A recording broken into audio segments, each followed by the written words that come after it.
In this first part of the lecture on closed sets in R, we will be giving the basic concepts and then proceed to look at several examples. We will also be proving one small result in the course which would be required to understand the examples better. So in the beginning, I would like to describe what is called a limit point of a subset of R.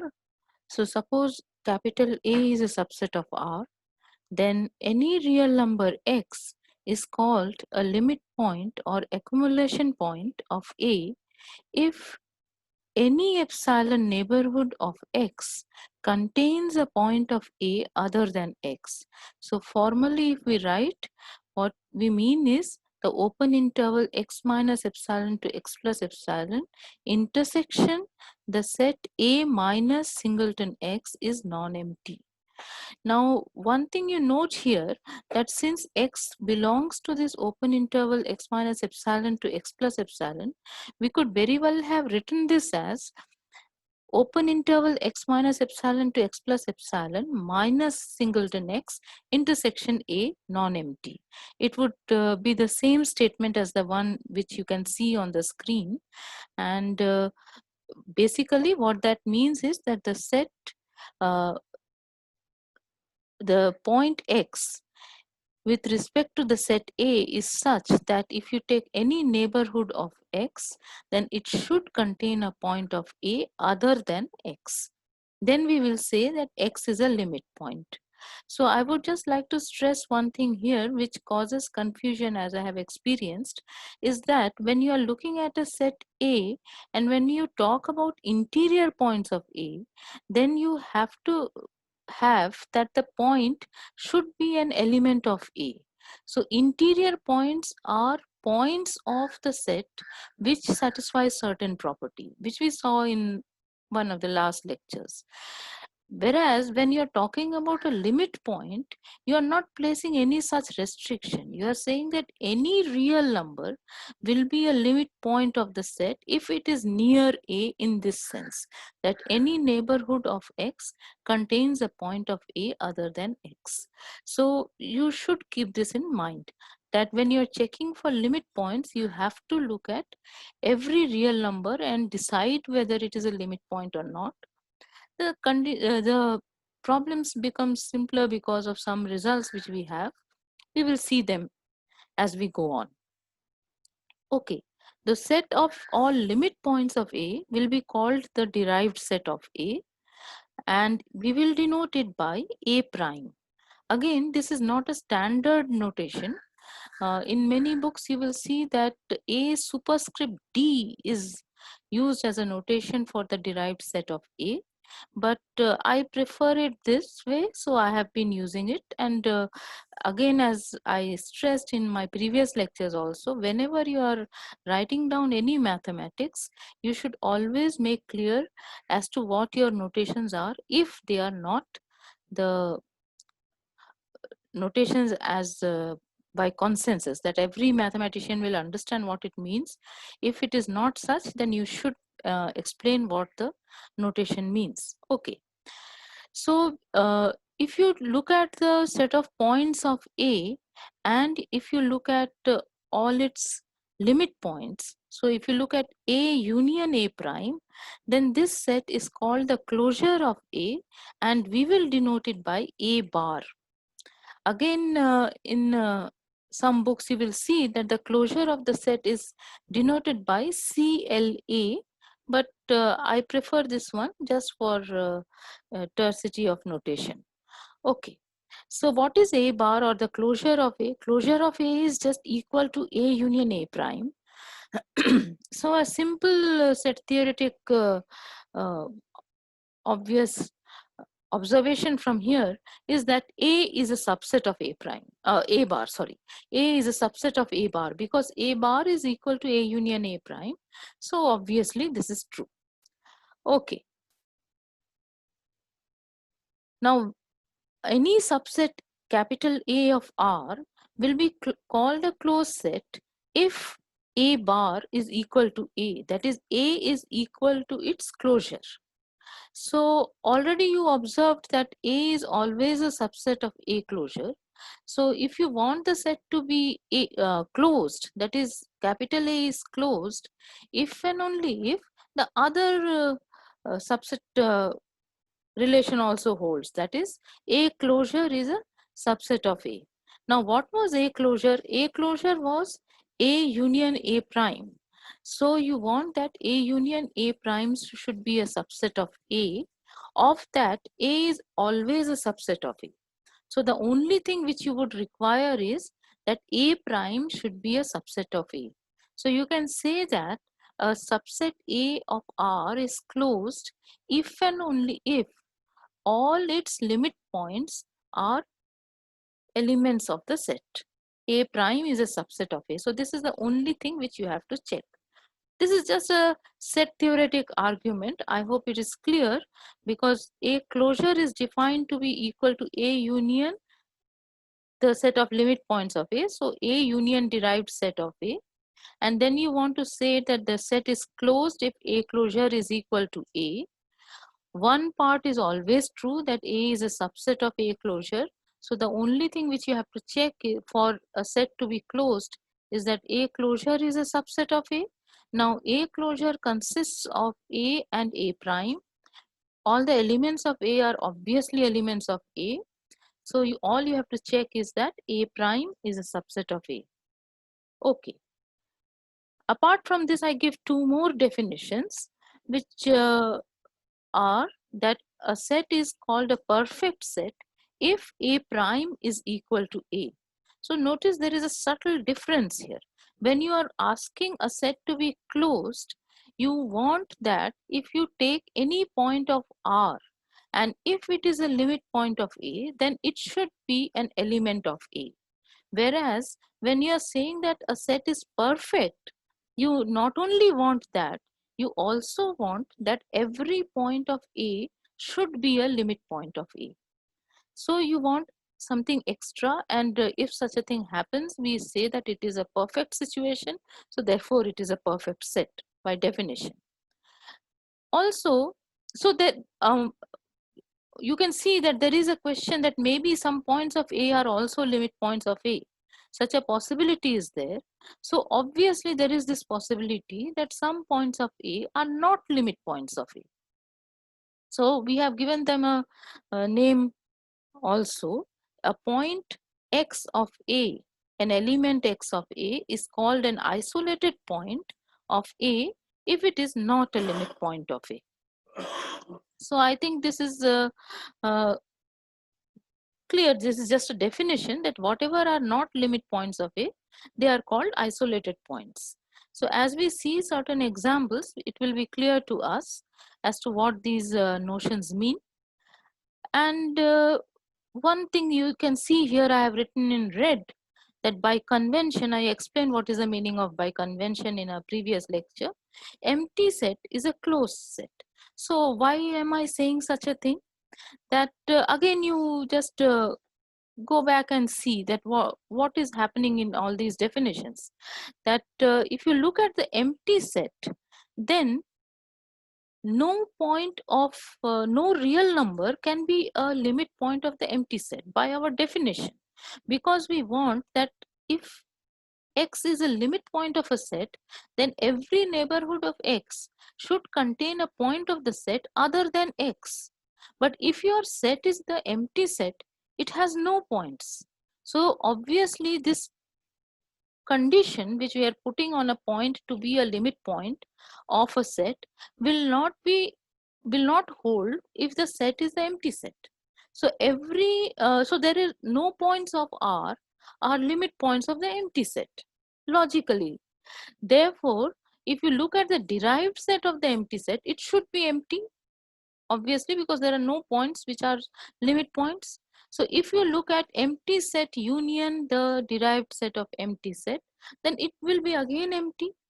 So therefore, the closure of empty set would be equal to empty set, and that is what is the definition of a closed set. So logically speaking, as we look at our definitions, it makes sense to say that empty set is a closed set. But again, this is not a proof. So we are not saying, putting this as a mathematical statement, a proposition or a theorem or anything like that.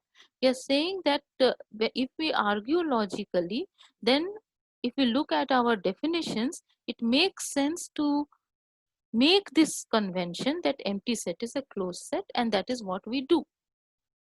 Okay, so as I said that I will need one result before we go on to examples, because uh, the necessity is because of the following, that our examples will become easier to handle. But even before that, since uh, we get some confusion sometimes about neighborhoods and epsilon neighborhoods, I've just stressed this point, that if you take any subset of R, then a real number x is a limit point of A if and only if for any neighborhood n of x in R, it will contain a point of A other than x. For a discerning student, this should be an obvious statement, because what we have said is about epsilon neighborhoods, and the way we defined neighborhoods was that n is a neighborhood of x means it contains an epsilon neighborhood of x as a subset. So this is a obvious statement, but let me just make it clear so that it is not a confusion to anybody. So let us see, there is an if and only if argument here. So if you first start with x as a limit point of A, you want to show that this whatever claim we are making is true. And if the claim is true, then x has to be a limit point. So we have assumed that x is a limit point of A, and we want to prove this claim. So we take any neighborhood of x. So let n be a neighborhood of x in R.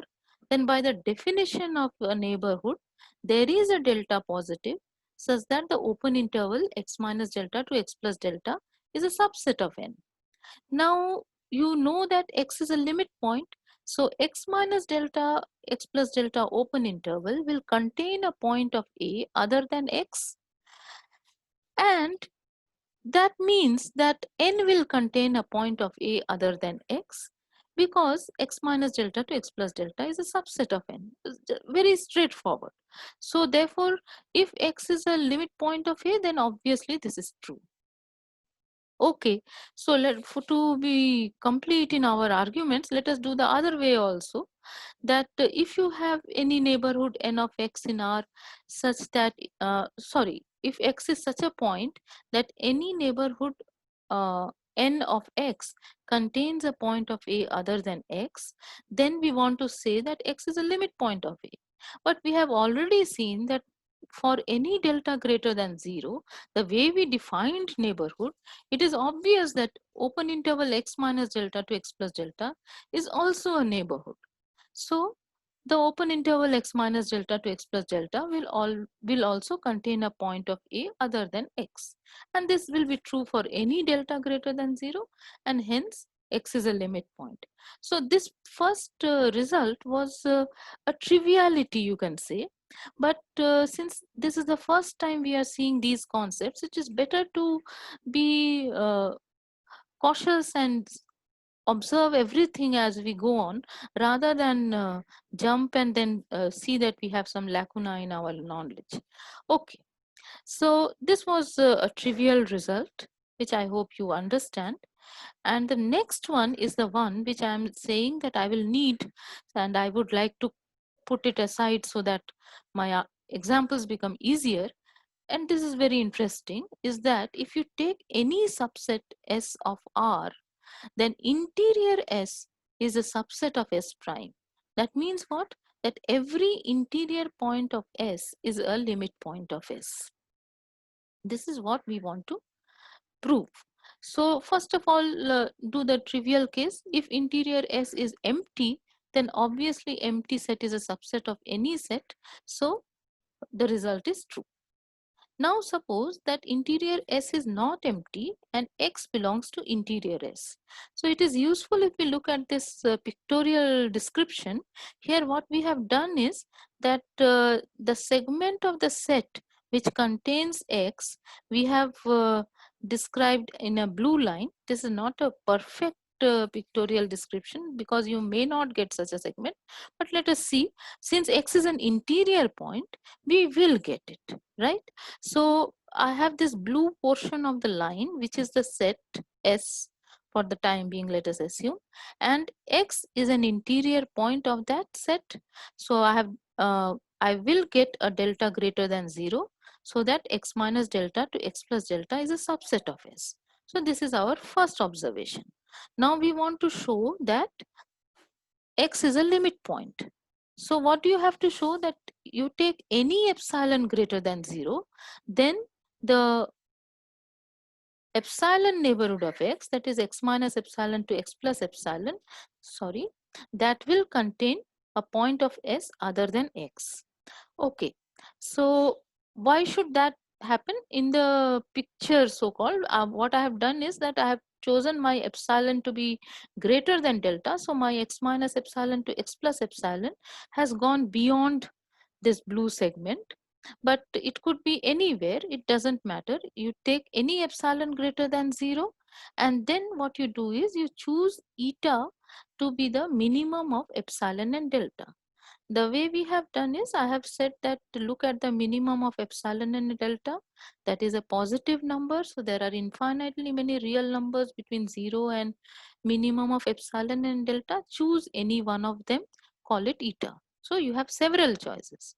What is this eta helping you to determine is that first of all, the open interval x minus eta to x plus eta will be a subset of x minus delta to x plus delta, because eta is less than delta, as you can see in the picture, and this we have discussed many times. It is clear that x minus eta will be less than or equal to x minus delta, because actually it will be strictly less than, because eta is less than delta, and x plus delta will be greater than x plus epsilon, because delta is greater than eta. So this open interval x minus eta to x plus eta will be a subset of this. I have discussed this many times, so I'm not going into details of this. Will be a subset of x minus delta to x plus delta, and that itself is a subset of S. So you have got this neighborhood x minus eta to x plus eta, which is a subset of S. Very good. And what happens vis-a-vis epsilon? You look at x minus eta to x plus eta open interval intersection S minus x. So what will this be? It will, this whole x minus eta to x plus eta, this is a subset of S, and if you take its intersection with S minus x, means you are just leaving out the point x from the interval x minus eta to x plus eta. So what do you get? You get the union of two open intervals, x minus eta to x, union x to x plus eta. So obviously this is a non-empty set. We have seen this many times. X minus eta is a real number, x is a real number, so there are infinitely many real numbers in here. Actually we have proved that any open interval is a uncountable set, so this is at least non-empty. Very good. And also we know that x minus eta to x plus eta is a subset of x minus epsilon to x plus epsilon, because eta was less than epsilon also. We had chosen eta to be less than the minimum of epsilon and delta. Very good. So if you take the intersection of x minus eta to x plus eta open interval with S minus x, that will again remain a subset of x minus epsilon to x plus epsilon intersection S minus x. Very good. And this guy is non-empty. You have already observed. So hence we can observe that x minus epsilon to x plus epsilon intersection S minus x is non-empty. So for any positive epsilon, you observe that this is true, and therefore x is a limit point of S. So you have seen a very crucial result, that interior of S is a subset of S prime. That is, every interior point of a set is a limit point of the set. Using this, we will do several examples now. First of all, you look at the closed interval AB, where A and B are real numbers, A less than B. So I have been calling it a closed interval, and you can now guess that this is going to be a closed set, as we showed in the case of an open interval being an open set. Okay, so let us see how we will check this. So let us call this closed interval AB capital A, just for a convenience of notation. Then first thing you observe that every interior point of A is a limit point of A by what we have proved just now. So the open interval AB is a subset of A prime. We have seen that the interior of capital A is precisely equal to open interval AB. So at least this much is this much we can gather from what we our knowledge is about interior of the set and what we have proved just now. Now we will check about the other real numbers. So what are the real numbers left out? First of all, A and B are left out, and after that any real number x which is less than A, or any real number x which is greater than B. So all these things we have to check, and we will do it in details for this example so that we get it clear. Okay, so first of all, you notice a very trivial thing, that if you look at the closed interval AB and if you leave out the point A, then all you are left with the semi-open interval, or the semi-closed interval if you like, AB, which is just the closed interval AB minus this point A. Okay, so now I take any epsilon greater than 0. If A plus epsilon is greater than B, then open interval A minus epsilon to A plus epsilon intersection AB will semi-open interval AB will be equal to semi-open interval AB. Let us see this in the pictorial description which we have given here. Here what we have done is that we have denoted by blue this closed interval AB, as you can see, and then what we are doing is we are choosing any epsilon greater than 0. So what can happen to A plus epsilon?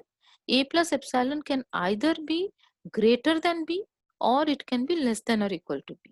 So if A plus epsilon is greater than B, as you see here in this magenta colored A plus epsilon, then if you look at A minus epsilon to A plus epsilon intersection the semi-open interval AB, then the semi-open interval AB will be a subset of this A minus epsilon to A plus epsilon open interval, because now A plus epsilon is greater than B. So therefore, what you are getting is that this intersection is precisely equal to the semi-open interval AB. So it is non-empty.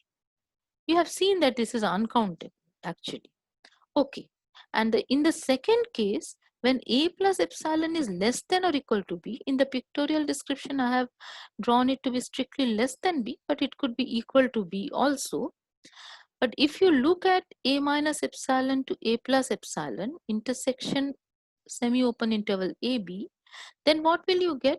You will get your left open interval A to A plus epsilon, because even if A plus epsilon is equal to B, you're leaving that out. When you're looking at the open interval A minus epsilon to A plus epsilon, then you're leaving that out. So all you're left with is A to A plus epsilon.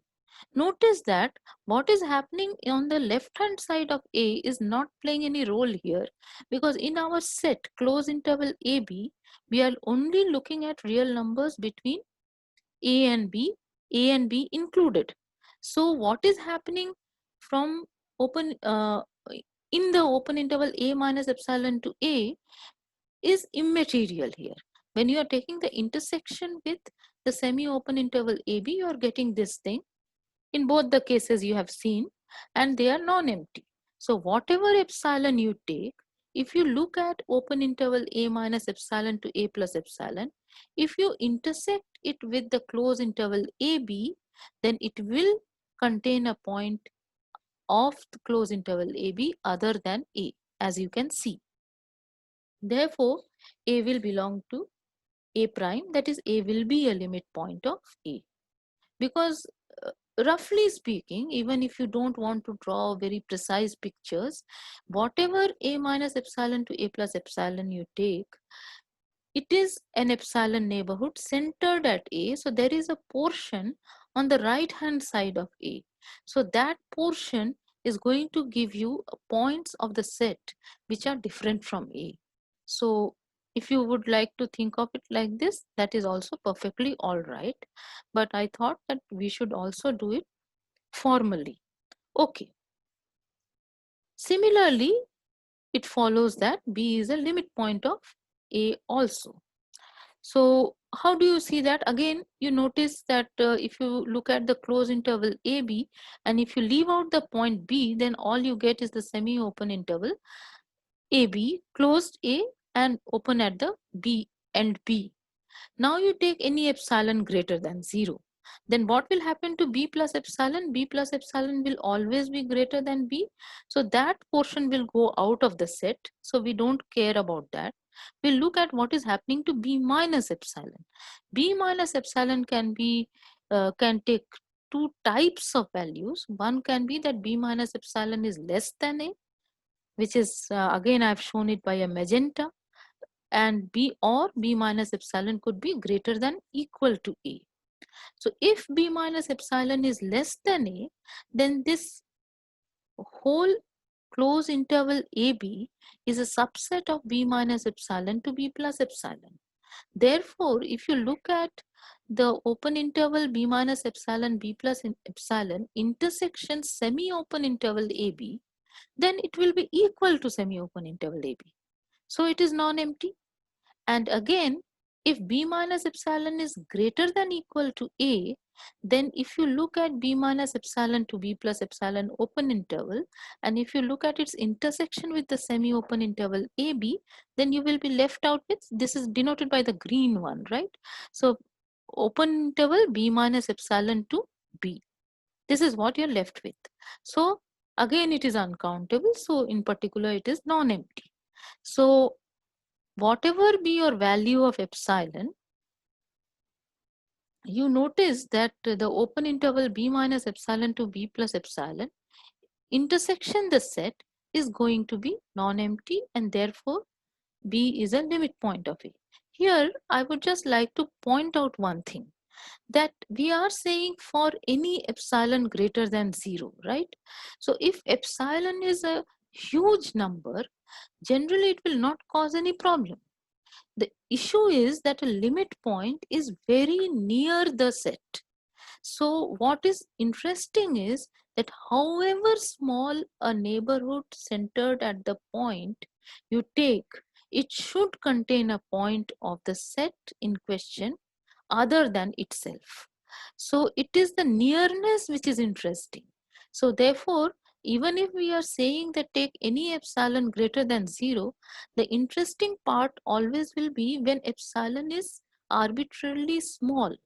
However small epsilon you take, if you take the epsilon neighborhood of a given point, if it contains a point of the set other than that point, then it will be a limit point. That is crucial for us. Okay, so uh, in this example, what have we seen? So we have seen that open interval AB is a subset of the set of limit points, or the derived set of closed interval AB, as well as A is a limit point, B is also a limit point. So we have seen that the closed interval AB is a subset of closed interval AB prime, so to say. Okay, now what I want to justify is that no other point, no other real number can be a limit point of this closed interval AB. So again, I've tried to draw a picture here to make it clearer. Notice that if what can happen if X is not in the closed interval AB, either it can be less than A or it can be greater than B. So if it is less than A, then there is a positive distance between A and X, right? So choose any distance which is less than that. So if X is less than A, then A minus X is positive. That is the distance between X and A. And that is, since that is a positive number, you can choose any epsilon between 0 and A minus X. So if you take an epsilon neighborhood of X, it will not intersect the closed interval AB. Again, don't get confused. By distance, we have always distance between any 2 points Z and W of R. We mean modulus of Z minus W. But here A is greater than X. So modulus of A minus X is equal to A minus X. So that is why we have just written this. And we have used this argument before also. So hopefully it is all right. So if X is a point less than A, then it cannot be a limit point.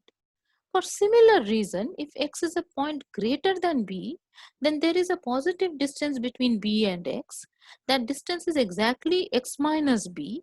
So between 0 and X minus B, there are many real numbers. Choose any one. So suppose that is epsilon.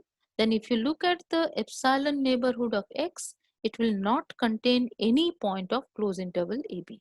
So X can again not be a limit point of closed interval AB. Because for being a limit point, what you needed was for any epsilon positive, you should be able to get a point of the closed interval AB other than X.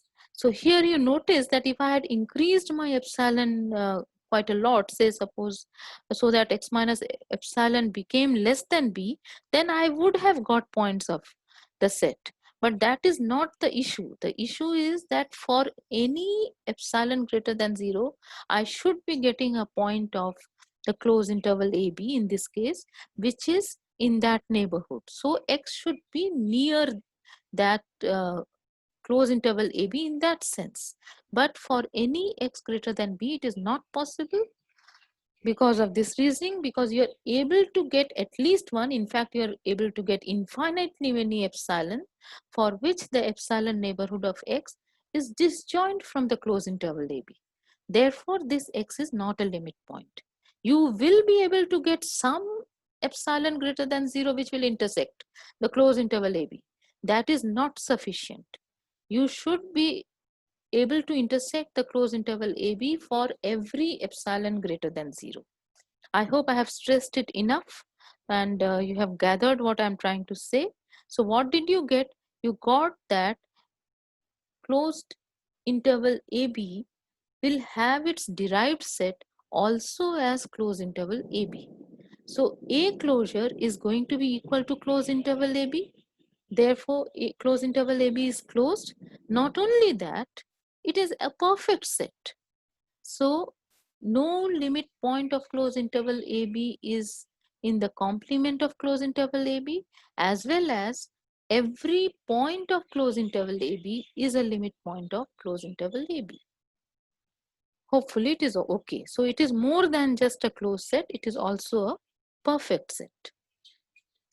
Now, if you look at the other bounded intervals, by the same reasoning, which we have done in quite details, we can see that if we take an open interval AB or semi-open intervals open at A, closed at B, or closed at A, open at B, all of these will have its derived set as closed interval AB for the same reason.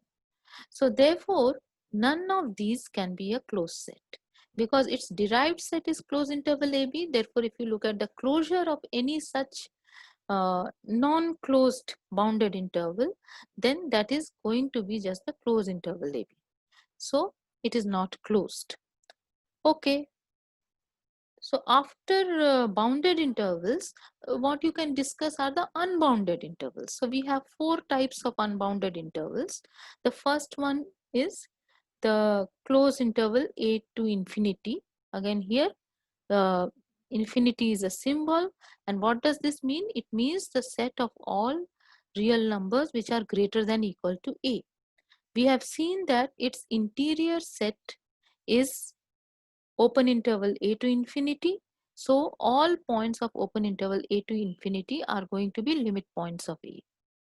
Again, if you look at A, then take any epsilon neighborhood of A. So you have A minus epsilon to A plus epsilon. So if you look at its intersection with the capital A, minus little a. So what is capital A minus little a? Let me make it clear. Capital A was the set of all real numbers greater than equal to A.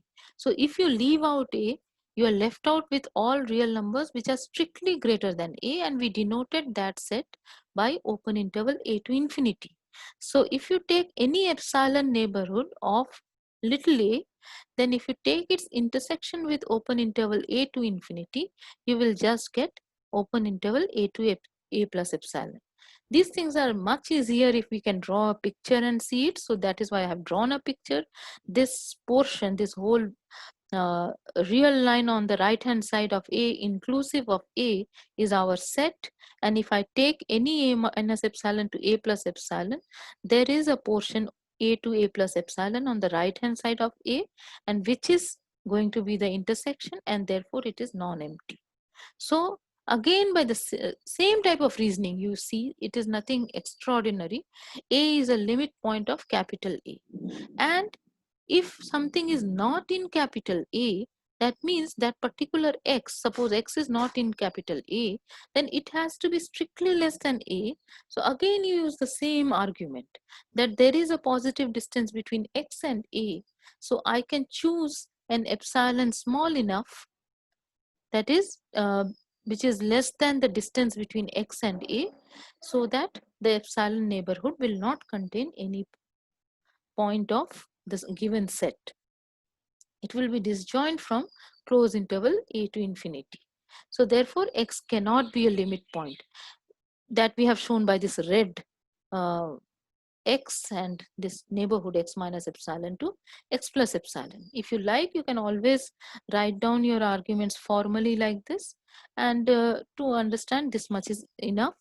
I have given the formal argument also, as you can very well see as I am speaking. So what have you got? You have got that every uh, point which is in the complement of closed interval A to infinity cannot be a limit point, and every point which is in the closed interval A to infinity is a limit point. So closed interval A to infinity is closed, and in fact it is a perfect set. I think it is okay. So the rest of the unbounded intervals will also follow the same arguments. Your open interval, okay, so I have not discussed this in this particular slide, but maybe in the next one. What I have done here is I have just copied down the mirror image of the set which we discussed just now. So what is the mirror image? You look at all real numbers which are less than or equal to A. So that is depicted by this blue line here. All the real axis till A including A. So if you take any epsilon greater than 0, and if you look at the open interval A minus epsilon to A plus epsilon, there will be this portion between A minus epsilon to A not including A now. So open interval A minus epsilon to A will be a proper subset. So if you look at open interval A minus epsilon to A plus epsilon, that will contain many points, in fact, of the set, given set, capital A, other than little a. So uh, your little a is also going to be a limit point of the set capital A. And again, the same argument that if a point is not in the given set, that means it does not belong to my close interval minus infinity to A, then that point, say x, has to be strictly greater than A. So there is a positive distance between A and x. So you can choose an epsilon which is less than that distance, positive, so that the open interval x minus epsilon to x plus epsilon will be disjoint from the given set, and hence x will not be a limit point of the given set close interval minus infinity to A. So again what you have proved is that every point of close interval minus infinity to A is a limit point of close interval minus infinity to A, and if you take any point in its complement, it cannot be a limit point. Therefore close interval minus infinity to a is also a closed set. In fact, it is a perfect set. Hopefully, it is clear till now. So what I was presuming in the previous slide, I want to claim that we can use similar arguments and they are not difficult. That if you look at the open interval a to infinity, then obviously its set of limit points, that is its derived set, will be close interval a to infinity. Everything in the open interval a to infinity will be a limit point. Not only that, a also will be a limit point because of this picture you see, right? So therefore, what do you get? You get that open interval a to infinity is not a closed set. And again, minus infinity to a open interval, if you look at its set of limit points by similar argument, it will be all points in open interval minus infinity to a as well as a. So its derived set is exactly close interval minus infinity to a. Therefore, minus infinity to a open interval is also not a closed set. Okay, so we will be proving some very serious results which will relate closed sets to open sets, and there you will see that everything really makes sense. We have already seen that open interval a to infinity and open interval minus infinity to a, these are open sets. And we are seeing that the closed intervals a to infinity and minus infinity to a closed interval, they are closed sets. So there is a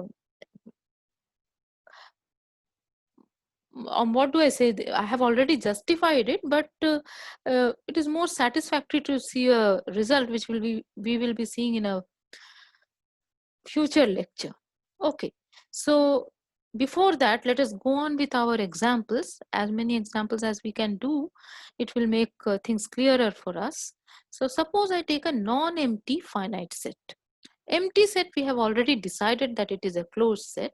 So now let us look at a non-empty finite set. So suppose the set is capital A equal to x1, x2, etc., xn. So in the picture, what I have done is that I have assumed that x1 is less than x2, etc., less than xj, less than etc., less than xn. As I explained in a previous lecture also, this is not necessary when you are writing a set. A set just should contain some elements. There is no necessity that it should be less arranged in some order or something like that. It is not required, but for our argument and drawing a picture, actually, not even for the argument's sake, for drawing our picture, it was easier to take x1 to be the least of all and so on. So we have done it that way. So these blue points are the set points and nothing else is in the set. Keep that in mind. Okay, so the set is x1, x2, etc., xn. So if you look at the distance between xi and xj, where I is not equal to j, then they are all going to be positive numbers, and these are going to be finitely many positive numbers, right? So how many are there? There are n choose 2, so that is not interesting. What is interesting is that if you take I from 1 to n and j from 1 to n, and if you assume that I is not equal to j, then you will get finitely many real numbers modulus xi minus xj, that is the distance between xi and xj, and they are all obviously greater than 0 since xi is not equal to xj. So if you look at the minimum of that, then that is going to be a positive real number. That is the interesting part. So minimum of mod xi minus xj, where I and j range from 1 to n, here j is missing unfortunately, and I is not equal to j, is a positive real number. So you choose epsilon, a positive real number which is less than this. Why did I say that it is the interesting part? Because this type of thing will happen only for finite sets. For infinite sets, there may be a problem, as we will see later on. Okay, so you have chosen a positive epsilon which is less than the distance between any xi and xj, where I and j are different. So if you look at the open interval xj minus epsilon to xj plus epsilon, obviously it will contain only xj. It will not contain any other xi, because the distance between xi and xj, modulus of xi minus xj, is greater than epsilon, means that xi cannot belong to the open interval xj minus epsilon to xj plus epsilon. Hence, its intersection with A is going to be only the singleton xj. Excuse me. This is true for every j. So what do you get? You get that xj cannot be a limit point of A, because you are able to find an epsilon neighborhood of xj which will contain no other point of the given set other than xj. So xj is not a limit point, hence it is actually an isolated point of A. Okay, and recall that the interior of A is empty, which we have seen in the previous lecture. Okay, so we have found out that none of the elements of the set are limit points of the set. What about other real numbers? So suppose I take any x in the complement of capital A, then that x could be anywhere like this. So in the picture, what I have done is I have chosen three possible cases for the x. One can be that it is smaller than the least of the numbers, or it is between any xj minus 1 and xj, or it is greater than the largest of the elements xn. So this is not required for your formal proof, but it is better to when we are drawing a picture, it is and pictures are useful. So there I needed these three cases to be depicted clearly, so that is why I have done that. So x could be somewhere like this portion, or here, or here. Okay, but if you just look at the formal proof, all you have to see is that since x is in A complement, so it is not equal to any of these x1, x2, etc., xn. So if you look at the distance between x and these n points, they are all going to be positive real numbers, and hence if you look at the minimum of that, that is also going to be a positive real number. So if you choose your epsilon positive, which is less than the minimum of these distances, and look at the epsilon neighborhood of x, then it will not contain any of these x1, x2, xn. That is the point. That if you have these finitely many points x1 to xn, you have chosen a x which is different from these x1, x2, xn. So its distance from each of these x1, x2, xn is a positive number. Take the minimum of that and choose your epsilon to be less than the minimum, a positive number. So if you look at the epsilon neighborhood, I'm just repeating the argument again. If you look at the epsilon neighborhood, it will not contain any of the x1, x2, xn, and hence its intersection with A is empty, implies that x cannot be a limit point of A. So what did you get? You got that any point of the real complement of A also cannot be a limit point of the set. So what is your derived set of A? It is empty. So you have no limit points in this case. So what does that say about the closure of A? Closure of A was equal to A union A prime, but A prime is empty now. So A closure is equal to A. Hence, your set is actually a closed set. It has no limit points, therefore, it is a closed set. So, this is an example which stands on the other side of the spectrum from the intervals. There, every element of the interval concerned was a limit point. Here, you are getting that the derived set is empty. So, fine. Next, let us see, and let me just stress one more thing here, because we will be discussing a theorem later on.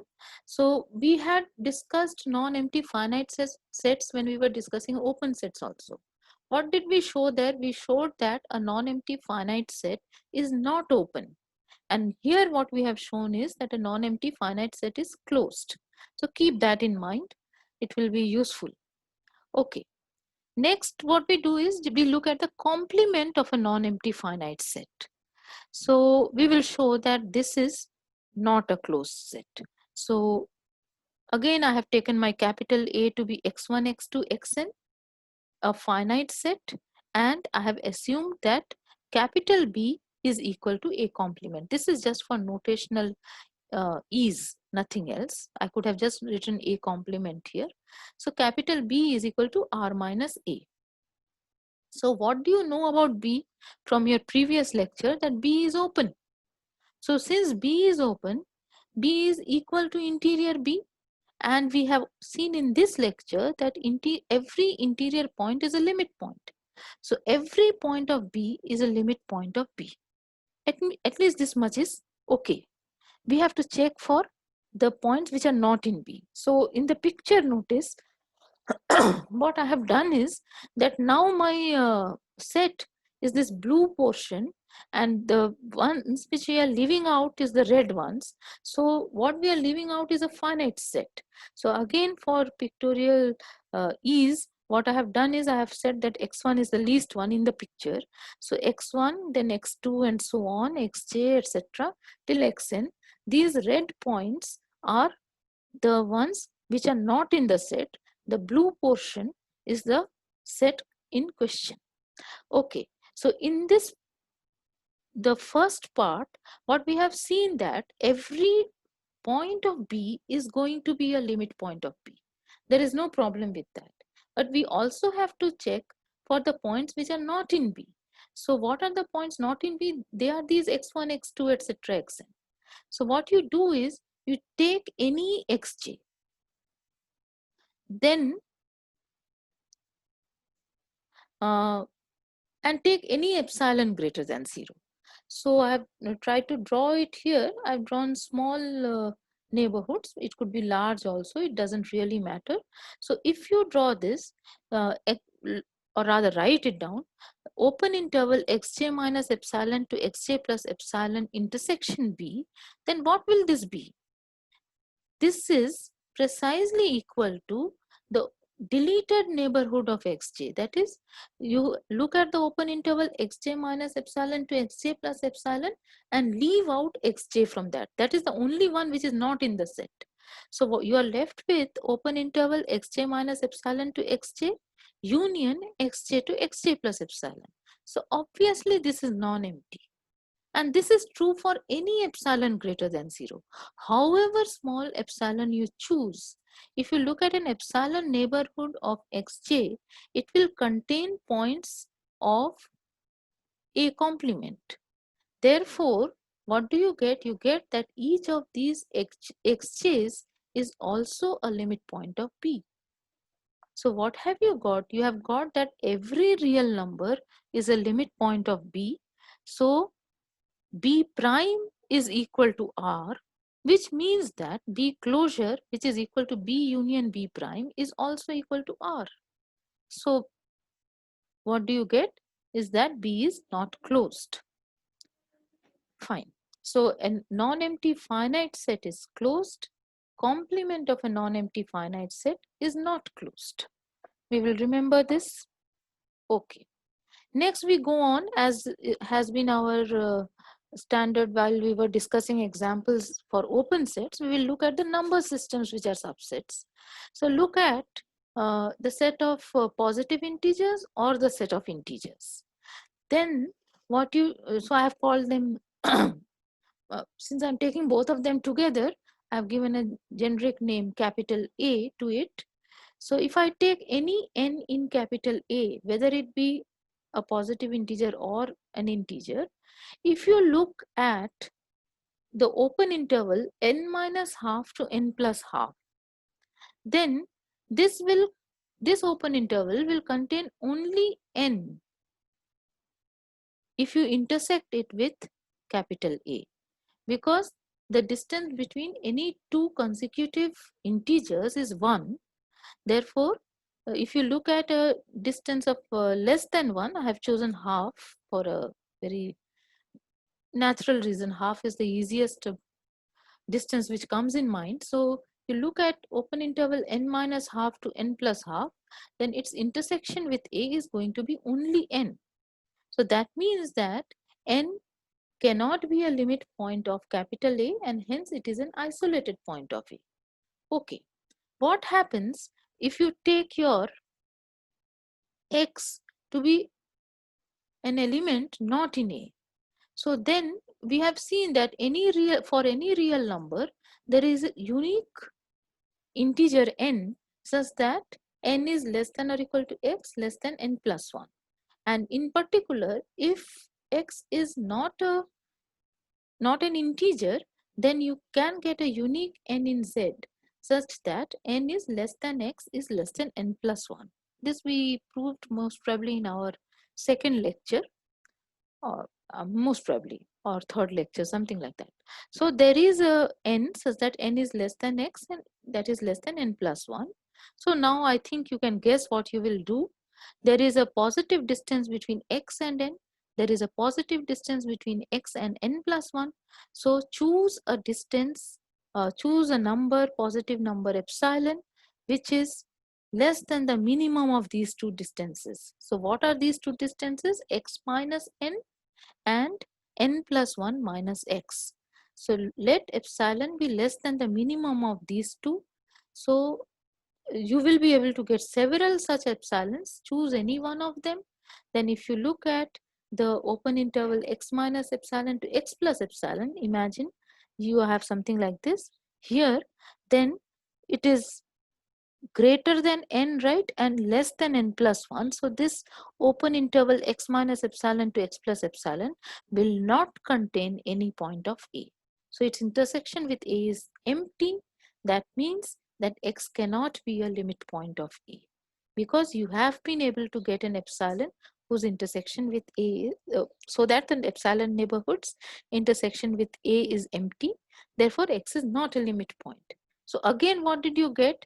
As in the case of finite set, here also you got that every point of the set is an isolated point, and every point outside, or rather in the complement of A, is not a limit point. So therefore, the derived set of the set A is empty.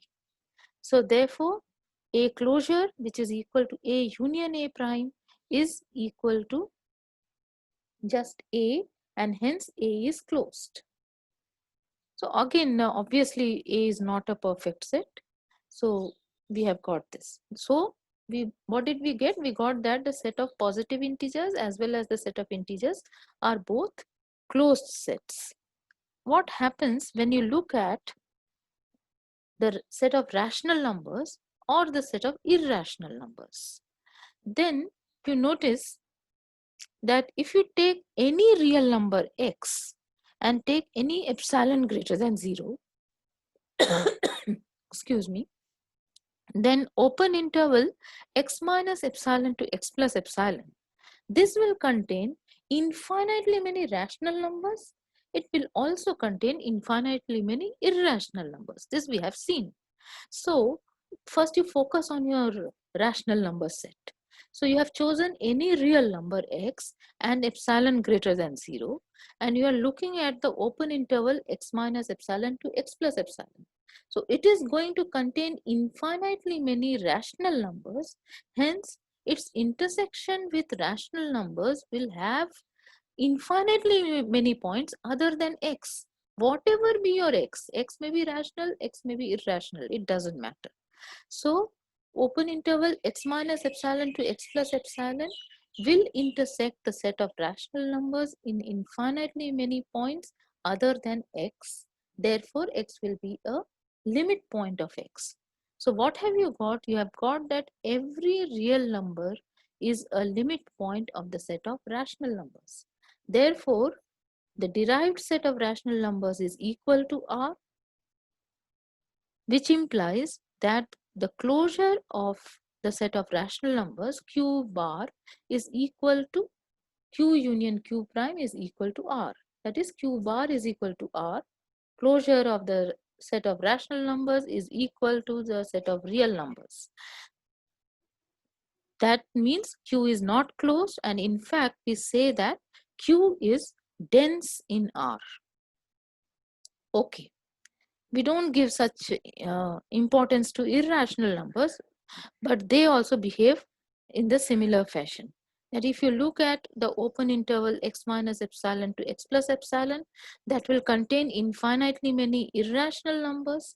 So if you take its intersection with the complement of q, it will contain infinitely many points other than x. So since this is true for any epsilon greater than 0, x is going to be a limit point of r minus q. Therefore, the derived set of r minus q is going to be equal to r. Hence, the closure of r minus q is also equal to r, and in particular r minus q is not closed. So fine. Lastly, what about R itself, our universal set? We know that R is an open set. So interior R is equal to R. So, and we know that every interior point is a limit point. So R is a subset of R prime, which proves that R is closed, because R closure is equal to R union R prime is just equal to R.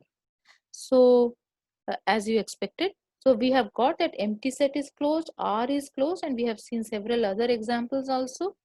Keep this in mind that when we were doing open sets, then also we had seen that we had decided that empty set is an open set, and we had seen that R is an open set, and we had done several other examples.